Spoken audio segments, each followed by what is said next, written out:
Okay, so last time we started a new topic which is going to be canonical problems in distributed systems, whole slew of problems we will study and solutions for it. So the first one we studied last time was physical clocks and clock synchronization.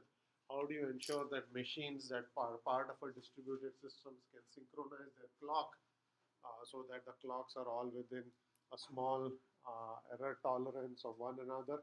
That way, if you use these local clocks to timestamp events, you can compare across machines and reason about what order they happen. And I said the main problem was any clock synchronization algorithm will have some accuracy. If two events occur very close to one another, in particular the time distance between the two events is less than the accuracy of the clock synchronization algorithm, then all bets are off in terms of comparing the timestamps and reasoning about them. So in NTP, for instance, we have 50 millisecond or so, 10 to 50 millisecond accuracy. So if you have two events that are actually happening within 1 millisecond of one another, given that the clock itself may be off by as much as 50 milliseconds, comparing those timestamps doesn't let you say anything. Okay, so we said how do we get the corollary to that observation is there is no such thing as a global clock. Global clock is a set of clocks that are perfectly synchronized with one another. So you will not have that scenario. So you have to live with the error tolerances, or you have to get away from clock synchronization and reason about event ordering through some other means. Okay, that is what brought us to this notion of logical clocks. So we said basically what we are trying to do in many cases is not worry about what time the event happened. In certain applications, the timing of events may have importance, like streaming applications.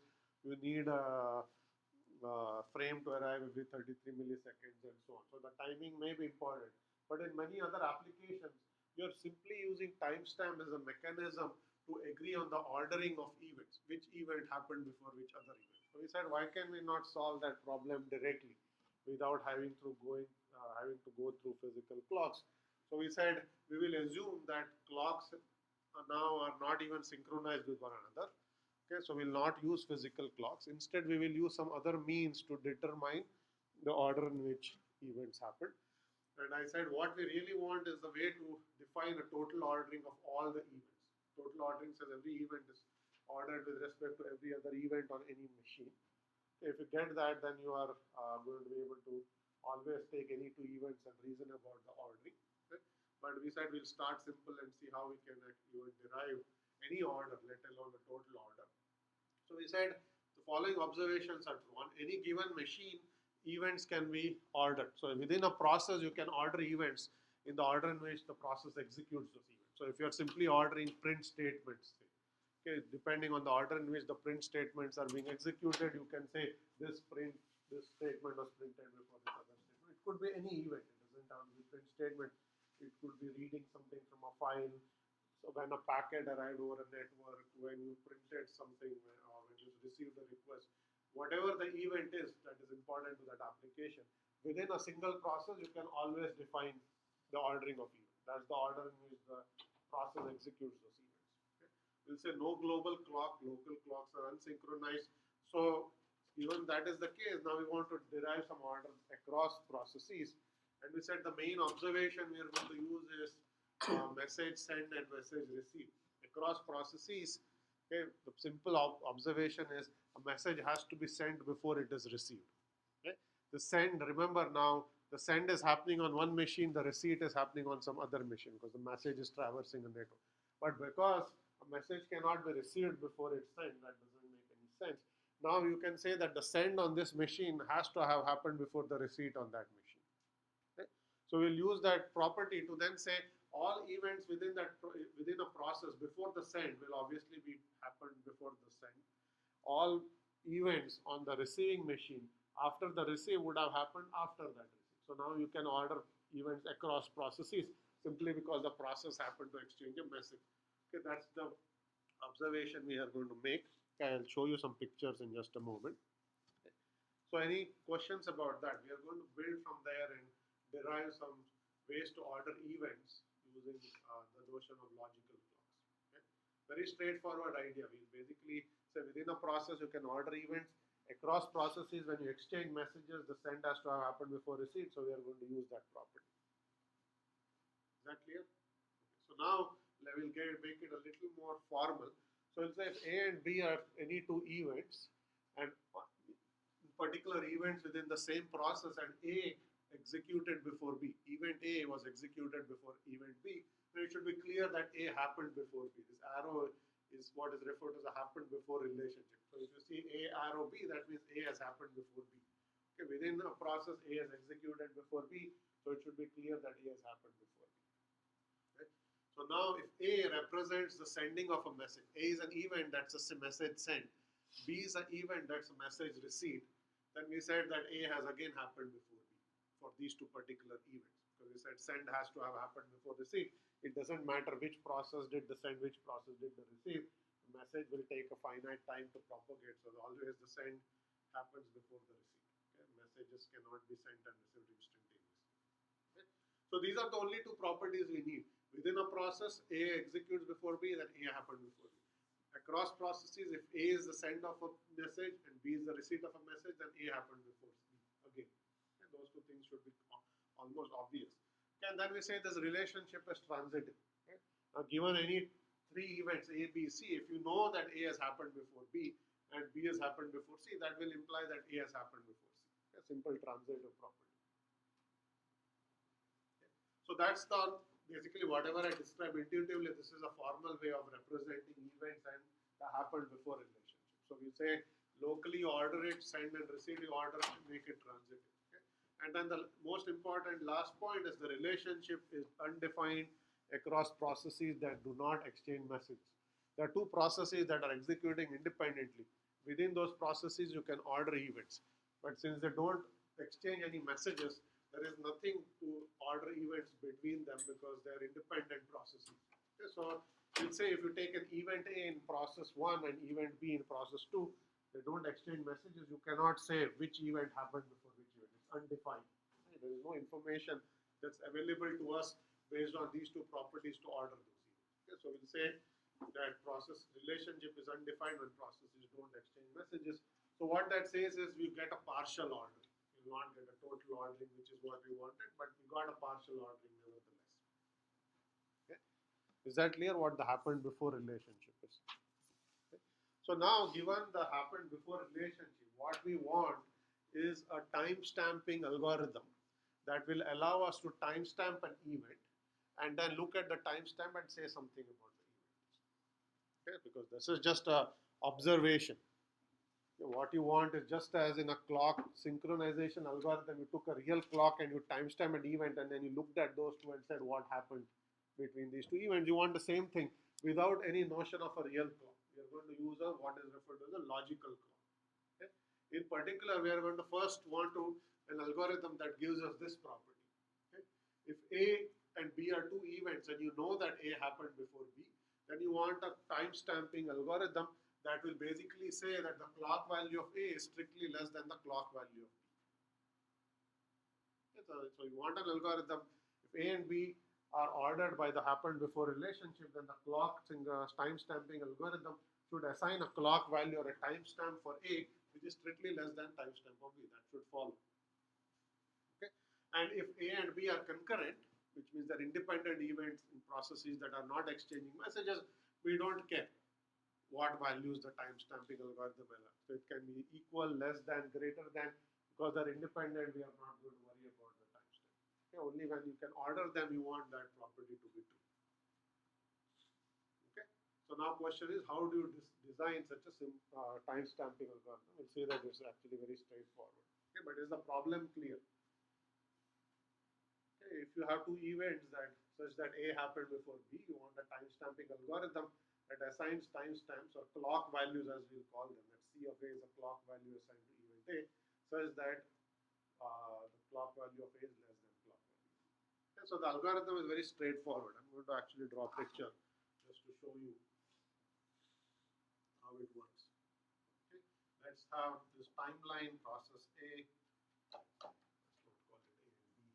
A and B are events. Call it process P1 and P2. Two processes. You can have any number, it doesn't matter. That there's no limit on the number of messages.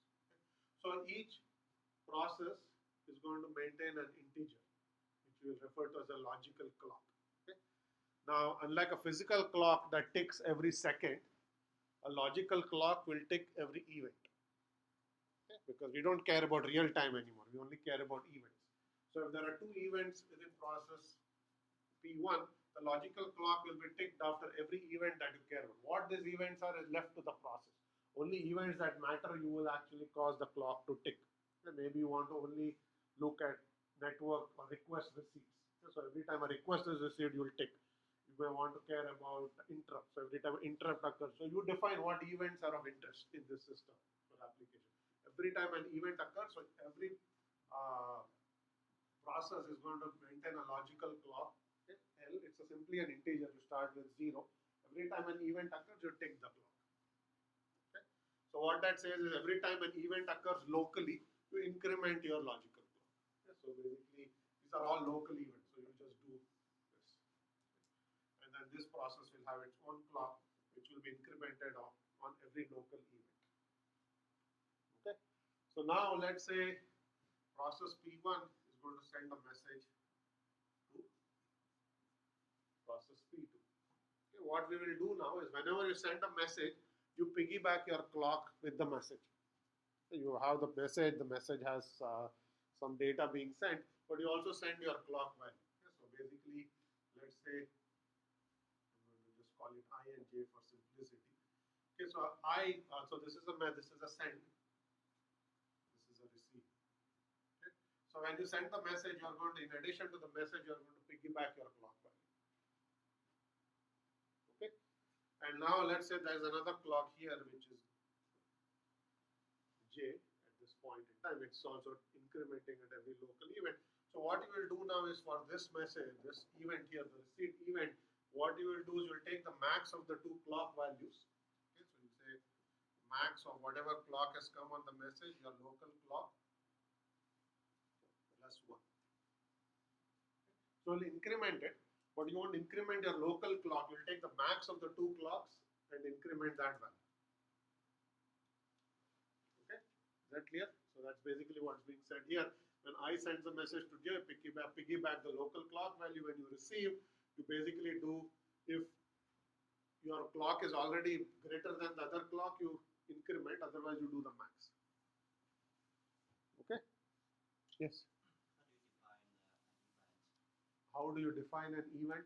Event is anything that the processes or the system is interested in. Okay? It doesn't matter what the event is. You can say event is an instruction. Then every instruction you execute, assembly instruction, you increment a clock. You could say event is only requests that are received or sent. Then you increment it. Event could be I print something onto the screen. Okay? You define for that application what the events are, because you want to reason about events to decide what order they happen. Okay, so you decide what are these events that one cares about, and those are the events on which you will increment. Okay? What that is from the perspective of the algorithm, not material. Every event you are going to increment. That's all that you care about. Okay, what the event is up to the application. Okay, is that clear? Okay. So locally you increment, okay? And then when you send a message, you piggyback your clock, and when you receive a message, you take the max of the two clocks and you increment that value. Okay. Now the claim is just by doing this is a timestamping algorithm, as you can see. Okay, locally you incremented and timestamped every event. Okay, whenever you send, you've also done the same thing, but you try to do the max. Okay. So now you can ask the question, do you actually get the property we want to study? If A happened before B, then timestamp of A should be less than timestamp of B. So now you can say either these are events within a process or across processes. So let's take two events within a process. Okay, I'm just going to circle them with some colors.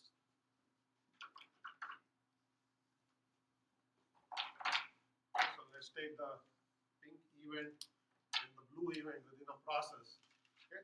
Clearly the pink event has happened before the blue event because these are local events.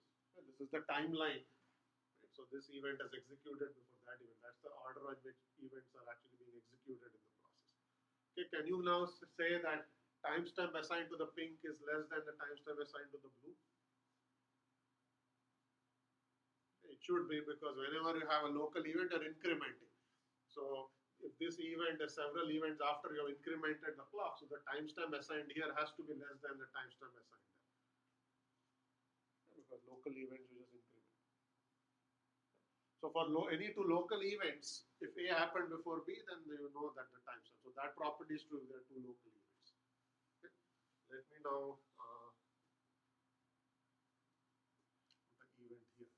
And now there's a pink event in process P1, blue event in process P2. Okay. First of all, you can ask, did this event happen before that event? Should be yes.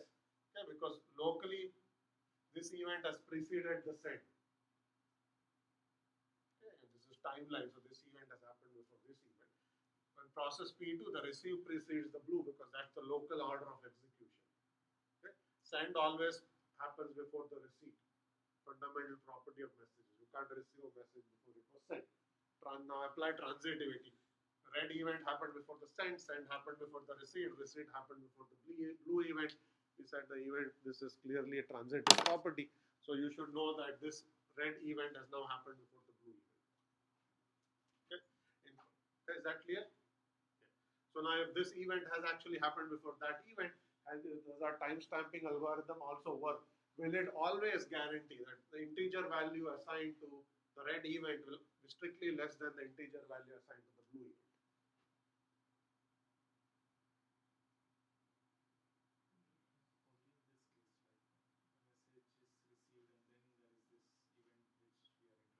Yeah, so this is the scenario. There is a send and a receive. So it should be clear that the integer value assigned to the red event is less than the send. That part is clear. Now when you send, you're piggybacking your local clock. Okay? And here you're doing the max of your local clock and the clock that has arrived.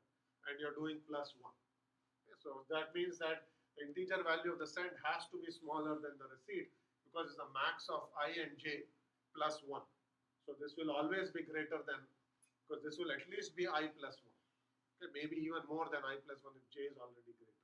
So the send will have a value that is strictly less than the receipt. Okay, now these are two local events, so this clock would have ticked at least one between this receipt and the blue.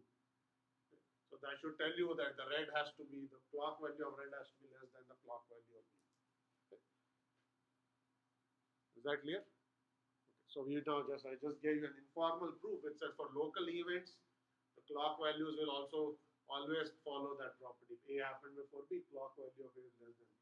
Across processes, if A happened before B, as we saw in the transitive case, the clock values are going to be also assigned in monotonically increasing order, strictly increasing order. Okay. Last property, if we want to ask, say we have a red event here and a blue event here. Okay. What is the ordering of those events? What are the clock values assigned to those events? Yes, John.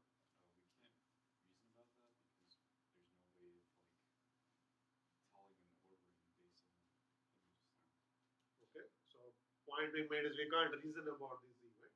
All we can say is the red event happened after the send, the blue event happened after the receipt, but there is no way to actually do anything here. Okay. So from the perspective of the algorithm, these are referred as concurrent or independent event. There is no message exchange that allows you to order the red event with respect to the blue. Okay. So in this case, whatever clock value you are assigned, it doesn't matter, because there is no, the relationship is undefined between those two events. Okay? Same would be true if you had something like this. Okay? An event after the send and before the receive. The only thing you can order is what you have along the blue line here. Okay? All of these events have happened before the send, all of those events have happened after the receive. So everything along that blue line you can say the happened before relationship holds, and the clock values will be according to that. Okay, anything after the send and before the receipt, or before the send and before the receipt, are all independent. Okay, there is no message exchange there. So you can't actually define the happened before relationship with the clock value is not going to be telling you anything. Okay, any questions about this? Okay, so there's a small picture here that shows exactly what I have here. This is the picture without, this is, I should also mention by the way, this logical clock, this algorithm is referred to as logical clocks, okay, because they're not physical clock. Each of those integer values are logical clock. They are also referred to as Lamport's clock because they were designed or proposed rather by Leslie Lamport, same guy who designed LaTeX, for those of you who know what LaTeX is. Okay? So they are referred to as Lamport's clocks or logical clocks. Okay? So that's just the name that is usually used to refer to them. Okay, so here is the Lamport logical clock algorithm working. Okay, so here you see three processes, P1, P2, P3. Okay, they're exchanging some messages. So the same idea holds. Always the send precedes the receipt. So anything before the send and anything after the receipt between those two processes is going to hold. Okay. In addition, you should realize that because the relationship is transitive, you can actually order in certain cases events between two processes even though they have not directly exchanged messages, but there's an indirect message exchange. So for instance, P1 sends message M1 to P2. Okay. P2 sends message M2 to P3. P1 and P3 have not directly exchanged any messages. Okay. Yet, because this send precedes that receive and that send precedes that receipt, you can order all events after the receipt here and all event before the send there because of transitivity. Okay. So you do not need direct message exchange. Even if the messages goes through some other processes, the clock values are going to propagate that way. Okay. That's something to keep in mind.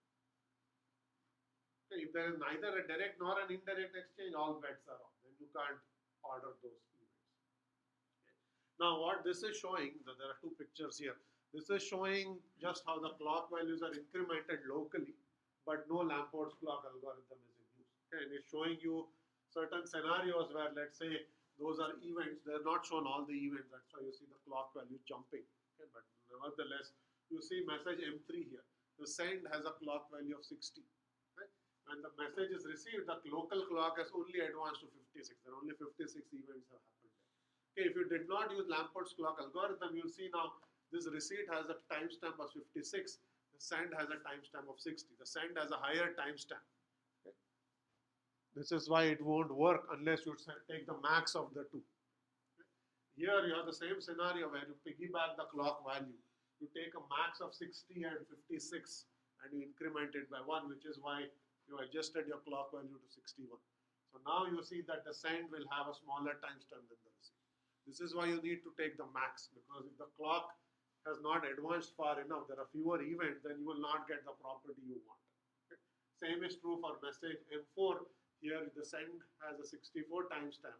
The local timestamp here is only 54 and the receipt happens. If you did not take the max again, your receipt will have a lower timestamp, which is why you again send, here because the adjustment has happened, this is advanced to 69. So you send 69, you take a max of 69 and 54 and you add 1, which is why the receipt got 70 there. Okay. So if you do Lamport's clock, then you'll see the property you want will actually hold. Yes, question. Yes. So in this case, physical clocks are not being used at all. You're simply using an integer as a logical clock to reason about event ordering. Okay, what happened to physical clocks is not important. The clocks could be unsynchronized in this case. Or even if they're synchronized, you're not using or relying on physical clocks. You're simply using an integer, and it's a simple property or observation that when processes exchange messages, the send and the receipt are ordered. This allows you to order events across processes. Any questions here?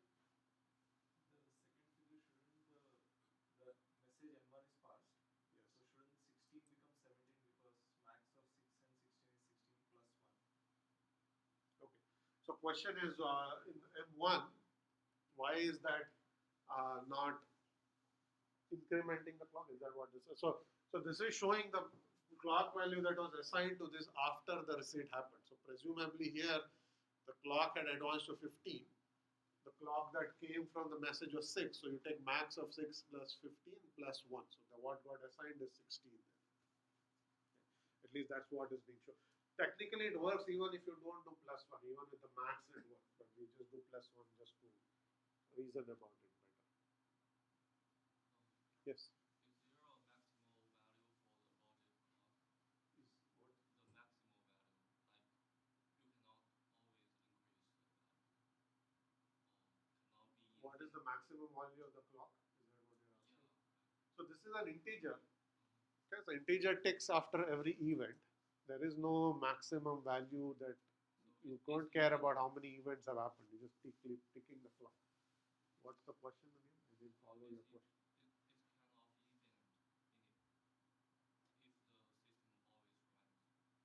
It's kind of event in it if the system always runs. It cannot be infinite.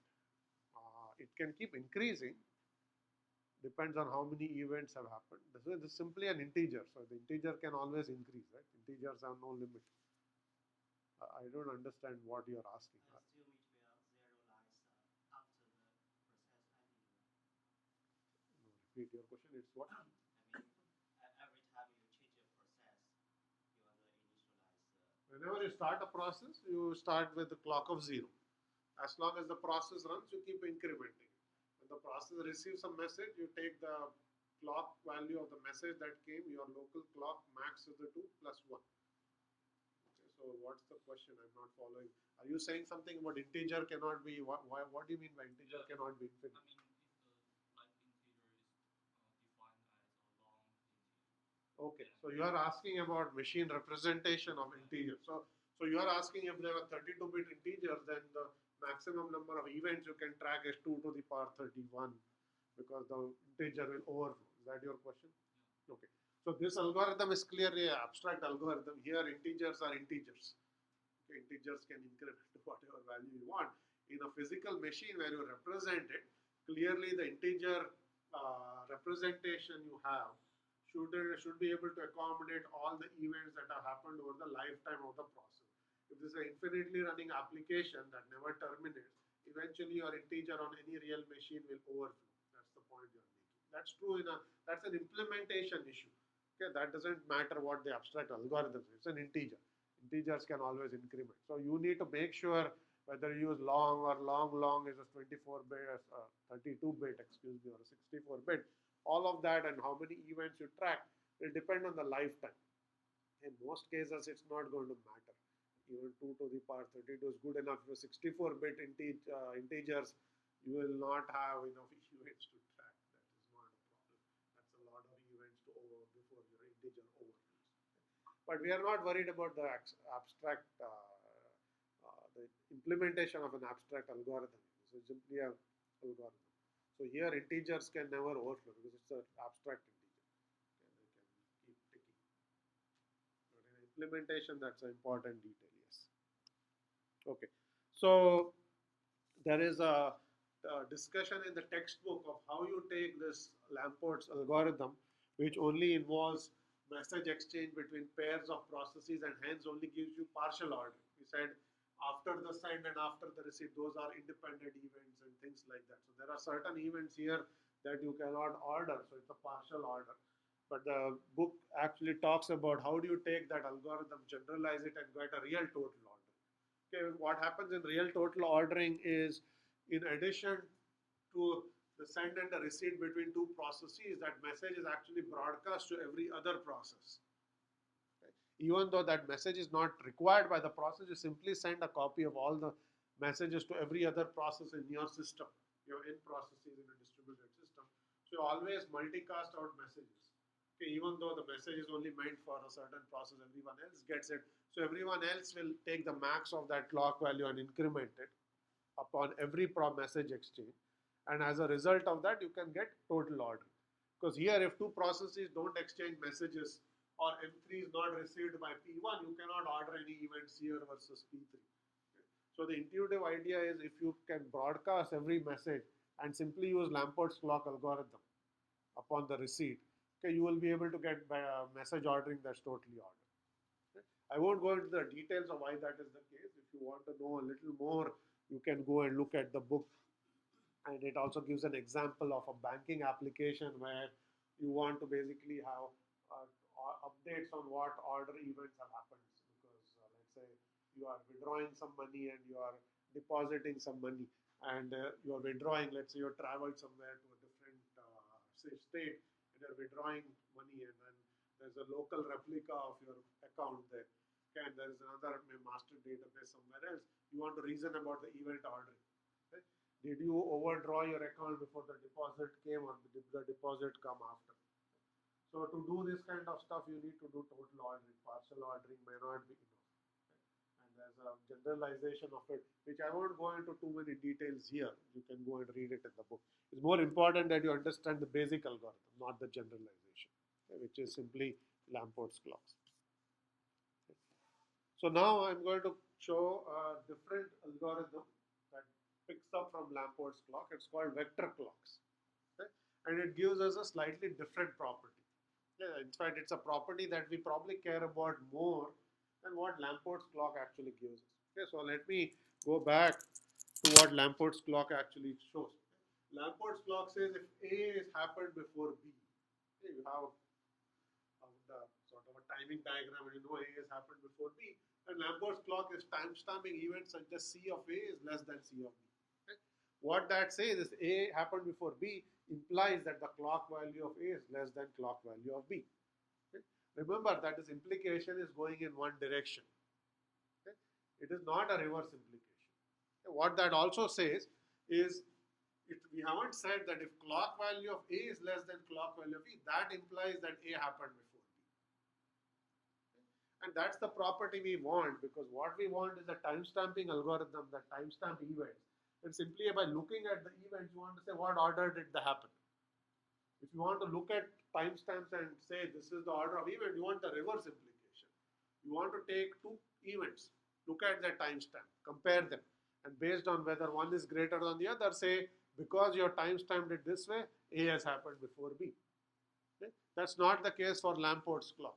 Okay? If basically you take any two timestamps and you compare them, you cannot actually say that A has happened before B. In particular, the problem arises because of independent events here. If I just give you event 30 here and 40 there and say now this event has timestamp 30, that event has timestamp 40, look at these two timestamps and tell me which event happened before which other event. You can't say. Because in this case, you will see that they're actually independent events. You can't say 40 is greater than 30 and 40 has happened later. Because if you actually look at the timing diagram, they're independent events. Okay? So what you really want is a timestamping algorithm that gives you the reverse property. Okay, here we have the forward property, which says if you say A has happened before B, I'm guaranteeing you that the timestamp I assign to A will be less than the timestamp I assign to B. It's not saying you take any two timestamp I assigned, compare them and say what has happened with regards to the ordering of events. So basically, in Lamport's clock, the reverse is not true. Nothing can be said about the ordering of events by comparing them. What you want is the ability to do exactly that. Okay? So we basically not only had partial ordering, we got the opposite of what we wanted, which is we now want to actually look at the timestamp and say something about the event. That was the whole point of starting this whole exercise. Okay? So I'll now show you a generalization of Lamport's clock that will give us this property. But I want to define this other term called causality. Okay? Causality basically says that if A has happened before B, A is causally related to B. Okay? There is something called a causal ordering, which is A has caused B or A is causally related to B. Okay? So here is an example of causality. Okay, so you want is if send of A has happened before send of B, you want the messages to be delivered also in the same order. If one send has preceded another send, you don't want out of order receipt. This message was sent before that message. So you also want the receipt to have happened in the same order. This is referred to as causal delivery. Okay? It's a nice property to have. Okay, if you have out of order delivery, then that property won't be true. Any system that gives you that property ensures causal delivery. For example. So there are many scenarios where you want to use causality to impose some higher level property in the application. In this case, the higher level property is messages are received in the order they are sent. Okay, that's very simple. A has been sent before B, A is received before B. Okay. Whether A and B are messages sent from the same process, or A and B are messages that are sent across processes, but there's a way to have a happened before relationship between them is not important. All we are saying is A has happened, A was sent before B as per the happened before relation. So they're also received in that order. Okay. So what we will now do is a timestamp is mechanism that guarantees us that if timestamp of A is less than timestamp of B, then A should have causally preceded B. A happened before B. Okay.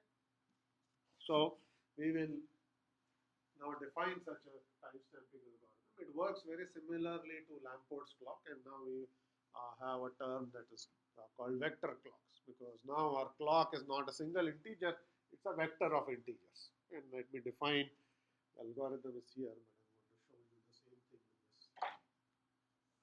Erase this.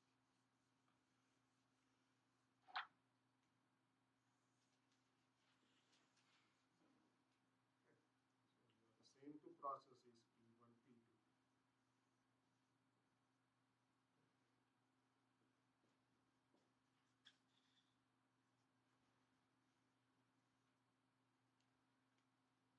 So now, rather than having one integer, let's assume your system has n processes. Okay? N could be any finite number. So what we will have is we'll have an integer per process. So we'll have a vector of clocks, not a single clock.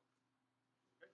If process I, basically the ith entry is your local clock. Okay, it's the same as Lamport's clock. So you have vector of n integers. If your process I, the ith entry of that vector is your clock.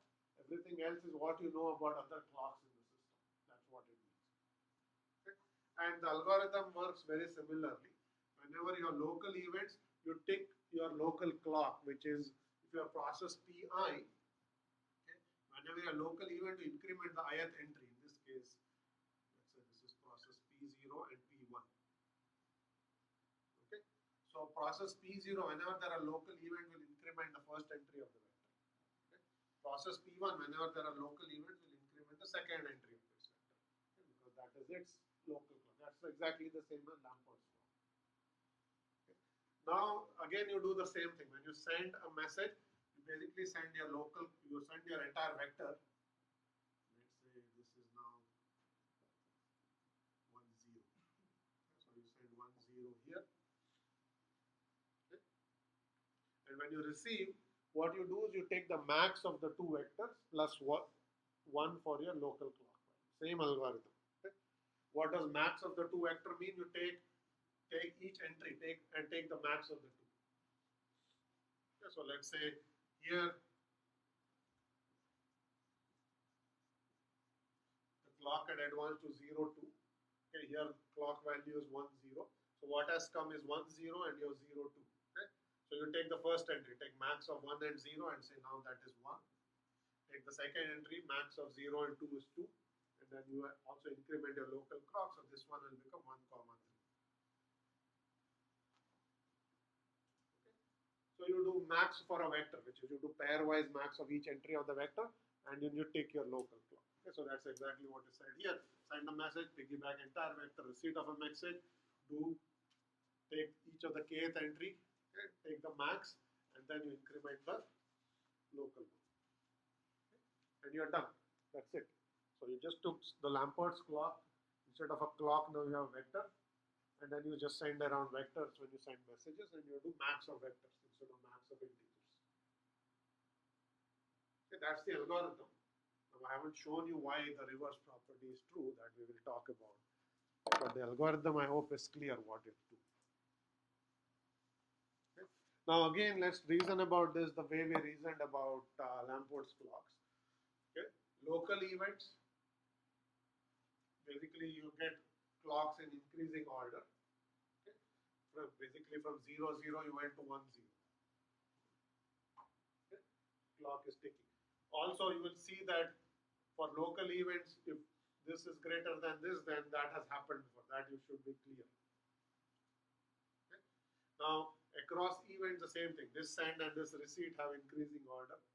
Okay. Same thing is true here because of transitivity. Any event here will be greater than any event there. All those properties are true. Okay. So you are getting everything that Lamport's clock is giving, but you are getting something more as well, and that's what will give us the reverse property, which is now. Let's ask, what is the vector giving us? Okay, why did we need a vector to begin with? Okay. So the vector is a vector of clocks, where ith entry of that vector is your clock, and any jth entry is the clock of the jth process in the system. Okay. At any point, what this vector is telling you is what is the latest event from any process that you know about and you can order. Okay. So this receipt here, so this clock is saying 1, 3. So that says your clock has ticked to 3. That's the second entry. Okay. Now you're also maintaining a entry for the clock of process P0. And what this entry tells you is what is the latest event from that process that you know about. That is clearly event 1. That's the same. And that's what you know about because that's the most recent time you heard a message. So in some sense, what these clocks are telling you is if you have a vector of n integers, okay, what is it that I know about in the system that I know through any send or receipt, whether it's a direct send or an indirect send. Okay? That's the notion of a vector clock. Okay? So rather than just doing a max, you also keep track of what is the latest event you know. Okay? Now let's go back and ask, why is this property even true? If I give you any two vectors, can you say that always, if they happened before relationship is true, then you have, or if this is true, vector of A is less than vector of B, then happened before relationship is true. Okay. It should be clear that anything along the red path, this is property is going to be true because the clocks are increasing in this order. Okay. And you can also see pictorially that this is basically, if this clock is greater than that clock, that happened before relationship is always true. Okay. The problem in Lamport's clock arose because of concurrent events. Okay. Independent event got integer values, which you could of course compare integers, but it didn't tell you anything about event ordering. Okay. So now you can ask the question, let's basically say, we want to do the same thing we did before. Let me get the blue and the pink. Let's take a pink event here, okay, and a blue event here. First of all, looking at the picture, what does this tell us? Are they independent or is there happened before relationship? Some people say independent. Are they independent? Should be, right? Because this has happened after the send. There is no message exchange between them. This is before the receive. Okay. What do you think the vector clocks for those two events will look like? Well, the vector clock here is clearly 0, 2. Let's say this is the next event after that. So what's the vector clock of that event? 2, 0. Okay. Compare the two timestamps. What are the vectors telling you? Which vector is greater than the other? Is 0, 2 greater than 2, 0 or 2, 0 greater than 0, 2? Only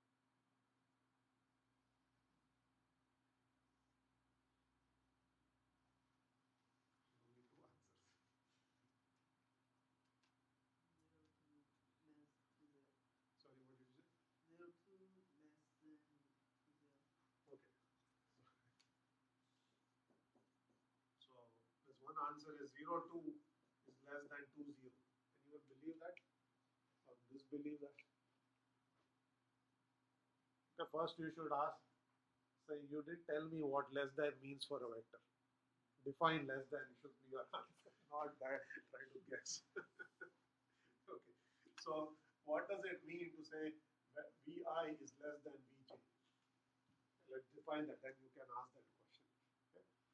A vector is strictly less than another vector. Every entry of this vector is less than or equal to every entry of that vector. And there's at least one entry that's strictly less than. Okay. That means everything here has to be at least no greater than anything there, and there has to be at least one entry that's less than. That's what we mean by less than. That's the generalization of integer less than. If I say integer I is less than integer j, you know what that means. Okay, always that value has to be less than. So here we are saying every entry of this vector has to be less than or equal to every entry there. There will be at least one entry that should be strictly less than. That's why it's strictly less than, not less than or equal to. With that definition of vector less than, what does it tell you about this? Okay. 0 is less than 2. Okay. First entry is less than this entry here, but this entry is not less than. Okay. The reverse is also not true. Okay. So what this tells you is this vector is not less than that vector is not less than. So in the vector less than, you may have some entries that are less than, some that are greater than. If you have that, you cannot say that one vector is less than another vector. So what that says is neither is this vector less than the other or the other way around. So those two events are independent. This is why you got this property. Okay? So in Lamport's clock, you may have two events that are undefined in terms of happened before, but they still have integer values. 30 and 40 in particular have real integer values. So you can actually compare them and say integer 30 is less than integer 40. But that doesn't actually, if you look at the picture, it doesn't tell you anything about the happened before relation. This will never happen in vector clocks.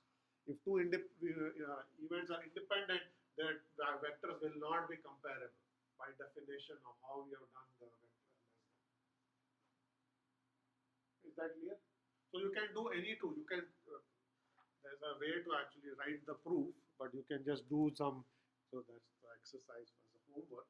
But you should convince yourself just by looking at the picture. So let's take that blue event and a brown event here. Yeah, so I guess we can just take, say, the send event there. Let's take that as the brown event. So 1 0 0 2, not comparable.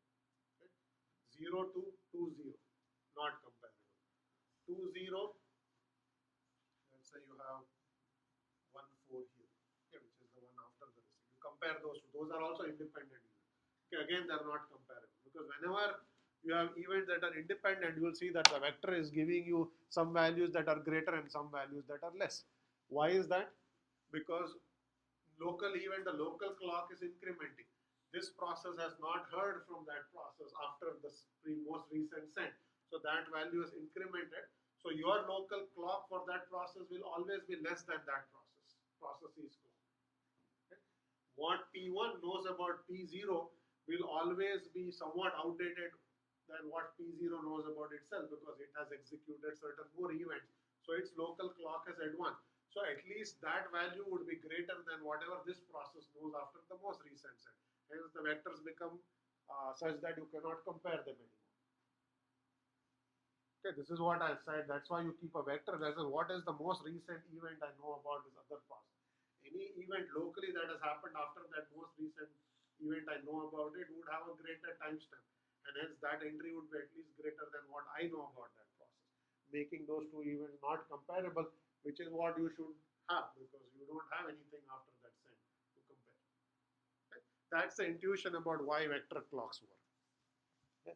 So now what we have is we have the property we want. Given any two events, take their vectors, compare them. If V of A, V of I is less than V of J, you are guaranteed that A has happened before B.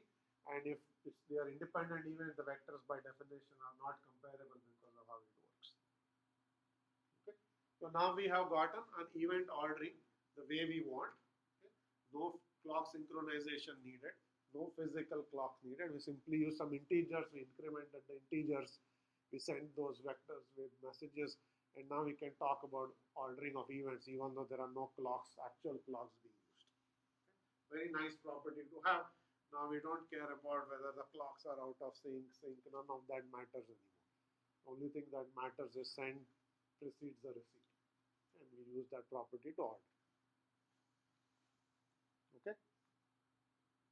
Is that clear? What vector clocks gives, what Lamport's clock do? Yes.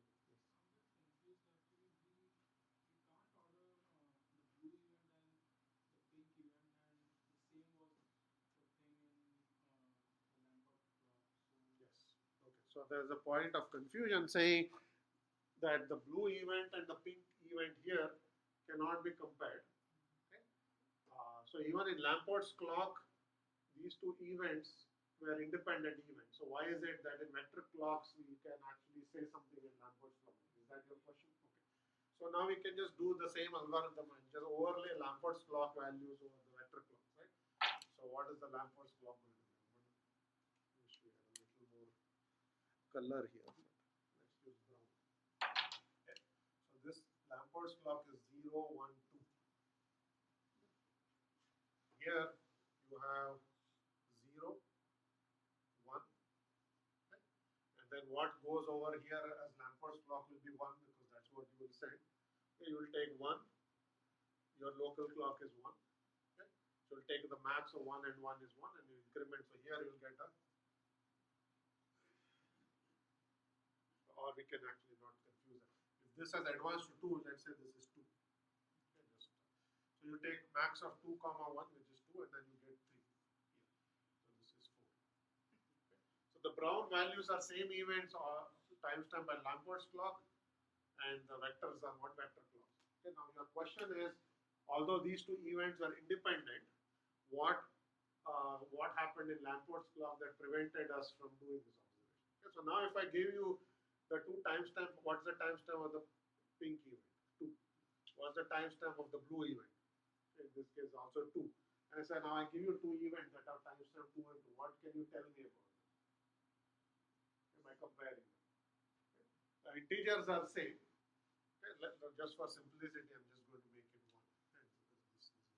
Okay, so if I give you this say 2 and that is 1 and say now which one is greater?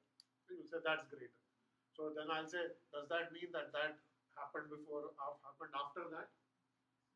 Just by looking at this, could you tell me? If you say 2 is greater than 1, hence that has happened before, that's a wrong conclusion you are drawing because looking at this picture, you should say they should not be comparable at all. But integers can always be compared. So what Lamport's clock is not allowing you to do is just take these two values, given any two values. I give you 2 and 4 there. Okay, you say which is greater? That one is greater. Does that mean that happened after that? As per this picture, no. As per what the clock values are telling you, yes. So Lamport's clock is not giving you the property you want. What Lamport's clock should have done if it gave you that property, somehow these two should not be comparable at all because they're independent. But because integers can be directly compared and you can say which integer, that does not let you draw the conclusion you want. Then what we did is we defined this notion of a vector that now whenever your concurrent event makes the clock values uncomparable. Okay, so then you say those are independent events. I can't say which one happened before because neither of them is greater than the other. Okay. So is that clear again? What was the problem with Lamport's clock? Not that in Lamport's clock suddenly there was a happened before relationship. There was none. But looking at the integers, you could actually compare them, but that didn't let you draw any conclusions. Okay, yes. Does the space complexity increase the number of processors? Definitely does. If you have 1,000 processes, your clock value will have 1,000 integers. So, but that's the way it is. Vector clocks will have to keep more and more integers about more and more processes that are all part of some large group.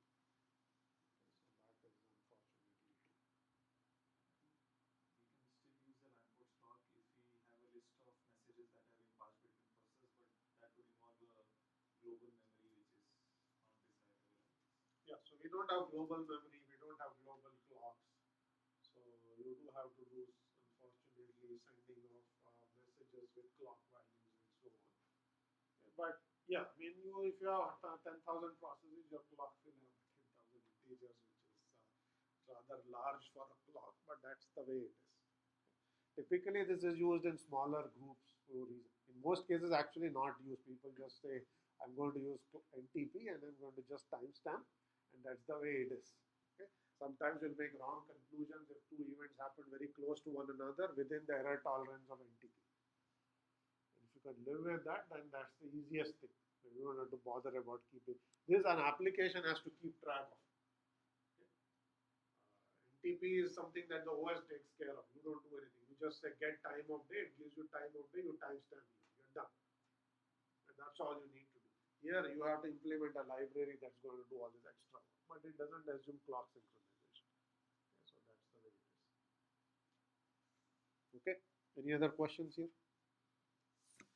Okay, so that's the picture that does the same thing, which I'm going to ignore for now. Okay, I'm going to talk about one more. So that's the second thing. So we talked about physical clock synchronization. Now we talked about logical clocks and logical clock synchronization. We saw two, logical clocks and vector clocks.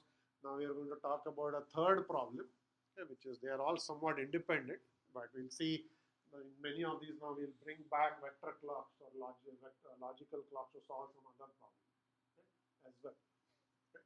Third problem is referred to as global state. Okay. So I'm going to define what this means and why do we care about it. Okay. So now I'm going to first give you some examples. So let's say you have a system of n processes. Okay. Let's say you're doing a distributed simulation. Let's say you're doing some research. The research requires you to do some simulation experiment. The simulator is set up so that it's not a single process simulation, it's an n process simulation, and processes talk and they're simulating something. Okay? And let's say it's long running simulation, it takes 6 hours for it to finish, okay, because it has to do a lot of computation. Okay? And let's say at the end of somewhere in the middle, one process crashes. Okay? The 10 process, this is a 10 process simulation, one process crashes 3 hours into the simulation. So clearly simulation cannot finish because all processes have to do their task in the larger simulation. But one process has crashed. Okay. So what do you do? Okay. The simplest thing is you kill all the processes, you terminate and restart. The simplest thing. Yes, something went wrong, some process crashed, restart everything. Okay. But as you can imagine, if you restart everything, you're throwing away all the work that has actually gone on thus far. If 3 hours of time that was spent by every process is completely wasted, you restart it from scratch. Okay? So what else could you do? Okay?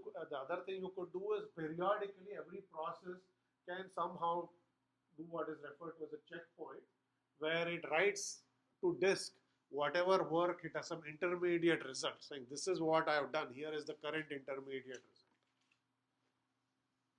Okay. So now if a process crashes, rather than restarting from scratch, you restart all the processes, but don't have them start from the beginning. Let them load the intermediate result they wrote, and then you continue from that point on. Is that clear? What I said? Okay, so instead of starting from scratch, you have processes write some intermediate result to disk, which we'll call the state of that process. That's how much work it has accomplished. And if something goes wrong, rather than what is called rolling back all the way to the beginning, you roll back to the most recent checkpoint, which says I will load the most recent intermediate result and compute from that point on, so I don't waste all the work I have done so far. Seems like a reasonable thing to me. Okay? Is that clear? Now the problem is as follows. Okay? You want to take this intermediate checkpoint in some consistent way. Okay, so everybody starts from a consistent set. When you start from the beginning, everything is consistent. Okay. What you don't want is you load some checkpoints that are not consistent with respect to one another. Okay. In particular, you want all the processes to take the checkpoint at the same time. So they're all at the same point in computation, and you start from that point on. Okay. So one way to do this is, let's say, at the beginning of every hour, everyone freezes. Okay. At noon, all processes freeze.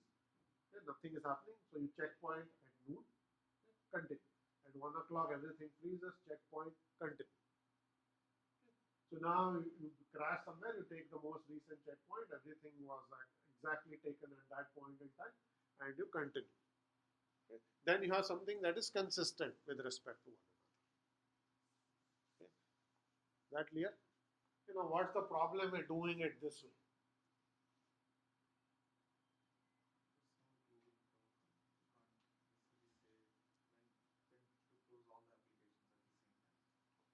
So we said that there is no global clock. Anytime I say everybody freezes at noon, that should raise a red flag, saying there is no such thing as noon that is perfectly synchronized on all machines. Okay. So if you had a perfectly synchronized clock, this would be a trivial problem. What I said works perfectly. Everybody freezes exactly at the same time, okay, and you take a checkpoint, and then you continue. But there is no such thing as a perfectly synchronized clock. So the noon, what noon says on your local clocks are slightly off. Okay. So what happens now is if you say everybody freeze at noon, with respect to real time, some machines are frozen at 11:59, others are frozen at 12:01. Okay, so you are basically at different points in your computation. Right? Because noon means one process freezes there, it's not yet noon on the other machine, it keeps making progress. And when it hits noon, it freezes. So it has actually done some more work than this process. So they are all freezing at slightly different points in time. So this is going to be inconsistent. If you load up that state, they are not frozen at the same time. Some processes have done little more work with respect to real time, some less. So you may get some inconsistencies. And I'll show you an example of what inconsistencies mean in this case. Okay. So now if you reload that state and continue, you may get errors. Not always, but sometimes you will get errors, and I'll show examples of what this happens. Okay, so what you want is to capture what is referred to as a global state of a distributed system, which is you want to be able to capture the state of each process in a somewhat a consistent manner so that you can reload. Okay? And the problem arises because there is no perfect clock synchronization so far. Okay? We don't know how to do it, it cannot be done. So this trivial thing saying everybody freeze every hour and do this is not going to work. Okay? So we'll now see how do you actually take a snapshot that is going to be consistent. For that we'll start with some terminology. Okay? So we'll define global state as the local state of each process, which is the memory state of every process, and messages that are in transit. Okay? Processes are exchanging message. So to capture the entire state of the system, you want to first capture the local state, which is the memory state of every process, whatever it has done, as well as messages that are in transit, messages that have been sent but not received somewhere in the network. You want to capture that state too. Because if you restart it and that message disappears, then something has gone wrong. Okay, in a real system, that message would have been received and processed. Okay. So when you want to restart a process, you want to restart its local state as well as messages in transit. Okay. The question is, how do you figure out the global state? Okay, we'll assume every process is independent, exchange messages. There is no global clock, and you want what is referred to as a distributed snapshot, which is a consistent global state. And now I'm going to show you what happens when you do not have perfectly synchronized clock and you freeze at slightly different points in time. Okay? For that, we will basically refer to what is called a consistent cut and an inconsistent cut. Okay? So that's timeline. X-axis is timeline. Each is showing three processes, P1, P2, P3. They're exchanging messages that are labeled M1, M2, and M3. Okay? And then there are dotted lines. Okay? Think of a dotted line as whenever a dotted line intersects a process, that is when the process takes its snapshot. That is when it says, I'm going to freeze, write my intermediate state to disk. And the question is, if suppose some process crashes and you restart the computation using the consistent cut, which means P3 starts from this point in time, P2 starts at that point in time, and P1 starts at that point in time, will that be consistent or inconsistent? In our perfectly synchronized clock algorithm, this dotted line will be completely vertical because everybody freezes at exactly the same time. Because we do not have a perfect clock, processes are actually freezing at slightly different points in time because they don't know what noon is with respect to real noon. Okay, so you will basically have this scenario where this process thinks noon is that point in time, this process thinks is that point in time, that process thinks is that point in time. So they're still taking snapshot with whatever, whenever their clock says noon, but with respect to real time, they're all off with respect to one. Okay. So this is what will happen if you say freeze at noon and take a snapshot, because there is no perfectly synchronized clock, you're going to get this. So this is where you will start the computation. Question is, does that cause any errors or not? Okay. And the claim is, so there are two pictures shown here. Okay. So the claim is, if you use this snapshot, which or this cut, it will be consistent, but if you use this one, it is not consistent. Then we'll ask why. So this is referred to as an inconsistent cut, this is referred to as a consistent cut. And why is it not consistent? Okay. So what we are going to do is, not only are we going to capture the state of each process at that point in time, we're also going to capture all the messages in transit. Okay, so we are going to take all the socket buffer queues and also capture them, as well as the memory state of the process. This This is what we'll refer to as a state. Okay, that's what we said. Global state is local state of each process, as well as your sort of send and receive socket queues. Those are all the messages that are in transit, haven't been processed or delivered to application. Okay. So if you capture that at those points in time, what may happen? So let's see, why is this inconsistent? Okay. You should see the reason it is inconsistent is you will see that there is a receipt of a process before the cut and there's a send of the process after the cut. Okay. Simply speaking, send always has to happen before the receipt. That should be clear. Okay.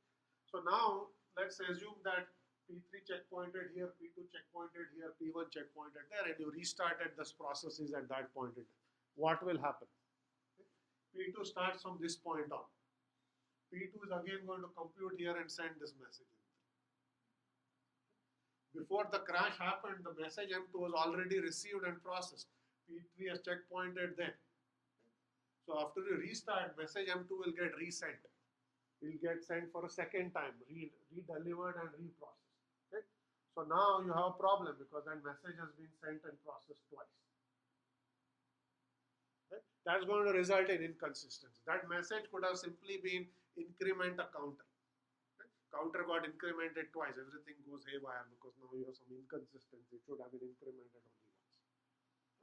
So if you have, since the whole reason this happened is you don't have a perfect clock. If you had a perfect clock, you would have a vertical line being your dotted line. This would never happen because that's an instantaneous point in time. Okay? Because you're checkpointing at slightly different points in time, now you have this scenario. So what you don't want is scenarios where the receipt of a message happens before the checkpoint, send in the timeline order is after, and as a result there is two sends of the message. That you cannot have. Okay. This is a consistent cut.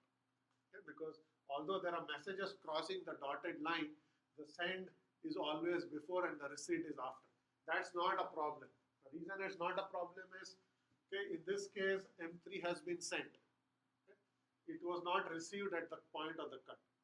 But we said we'll also capture socket buffer. So M3 is in transit somewhere. We also captured OS socket buffer. So M3 is sitting in some operating system's buffer. We have captured that. So when we restart, we'll restore that buffer. So M3 will still be in transit and it will be eventually delivered and processed. Not a problem. That's exactly what happens even in this case. Only it's delivered once, sent once, processed once. No problem. So consistent cut is one. So I will define it now, having given this intuitive explanation. A consistent cut is one where always sends of a message, if a message happens to cross the dotted line, the cut, the send has to be on the left and the receipt has to be on the right. Okay? Or the message is entirely on the right or entirely on the left. That's not a problem. If the message crosses the cut, you don't want a scenario where the receipt of the message is before and the send is later causing, so that means the message was already received and processed. Now you're going to send it again and have it be processed again. That is a problem that you don't want to happen. Okay. So there are two properties we want. One property is you don't want to miss any messages either. If you hadn't captured OS socket buffers, all the messages in transit disappear. There's a send here. Okay. M3 has been sent, it's not been received. If you did not capture the socket buffer, M3 has disappeared. You restart, M3 was sent, it was never going to be resent, but it was not received. So you don't want a scenario where messages simply disappear. You also don't want a scenario where messages are processed twice. Okay. That is this scenario. So you want to take a cut so that if you restart your application, all the processes, every message is always sent once, always received once, always sent, always received, never lost. Okay. If you do this, you have what is referred to as a distributed snapshot. You're capturing a global state of a system, okay, without any clock synchronization whatsoever. Okay. We will not assume any clock synchronization because there are no perfect clocks. We'll throw out clock synchronization altogether. We'll see an algorithm that doesn't need it or doesn't depend on it. Okay. And yet it will give us that property. Okay. So that is what we will refer to as a distributed snapshot algorithm. I'm not sure that we have time to go through it. I'll start talking about it and then we will see. So what this is also doing is processes take the local snapshots at different points in time. They checkpoint their intermediate state at different points in time. Okay. So So we want to do it in a consistent way. So I'm going to give us intuitive example of how to do this in a consistent way. Okay, so let's assume we are taking real snapshot, real pictures in the camera. Let's say you want to take a picture of the sky in a consistent way. Okay? Let's say there are birds flying around in the sky. Okay? But your camera's lens or field of view is such that you cannot take one snapshot and captures the entire sky. Okay? You are going to take multiple pictures, okay? And you are going to piece them together, and you want to then put them together and say this is the snapshot of the sky in a consistent way. Okay, so you'll take a picture of the left part, the middle part, the right part at slightly different points in time because you can take one picture at a time. Okay? What's a consistent snapshot in this case? Okay? Because birds are flying around. Okay? So you want to capture, let's say, all the birds. Okay? So you want to make sure that in the collective pictures you take, okay, every bird that was in the sky is in at least one picture. You don't want to miss any birds. So you may take a picture here, there's a bird there. When you move there, if the bird has come here, there's no bird is not going to be in any picture. You miss something that you don't want. That's like a message disappearing somewhere. You also don't want a bird to appear in two pictures. Let's say you took a picture on the left part, there's a bird there. When you moved here, the bird flew and it's appeared in another picture. Now you have bird appearing in two pictures. That's also inconsistent. That's like a message that was appearing twice. Okay? So how do you take a picture of the sky so that every bird is in it exactly one picture? No bird is missed. That captures the state of a sky. You can substitute clouds instead of birds. It doesn't matter. But that's what we mean by a consistent snapshot of the sky. Okay? Same thing here. How are you going to snapshot processes rather than birds in this case? Okay. So that's the basic idea. Now I can talk about this algorithm very quickly. We'll analyze it again later. Okay. As it turns out, the algorithm is actually very simple.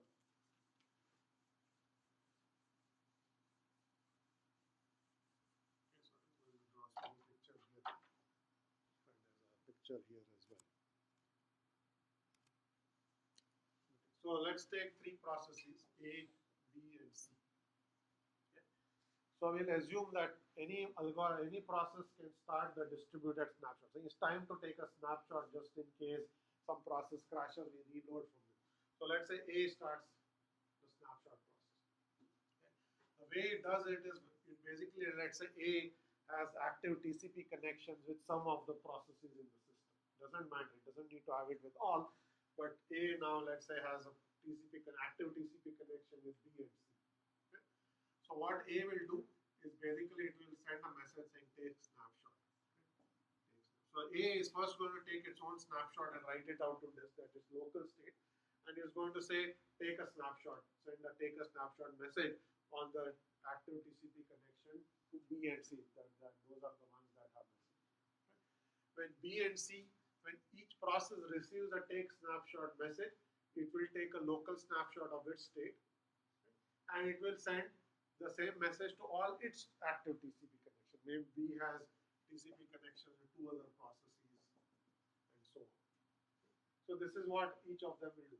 In addition, since you have to also keep track of all the messages that are in transit, what happens is the first time you receive a take snapshot algorithm, you snapshot your local state and all your incoming TCP connection, you start taking every message that's coming in and you write a copy of it to disk. That's your socket buffers. Okay. You do that until you get a take snapshot message on that channel. So basically, you should realize that TCP connections are bidirectional. Okay.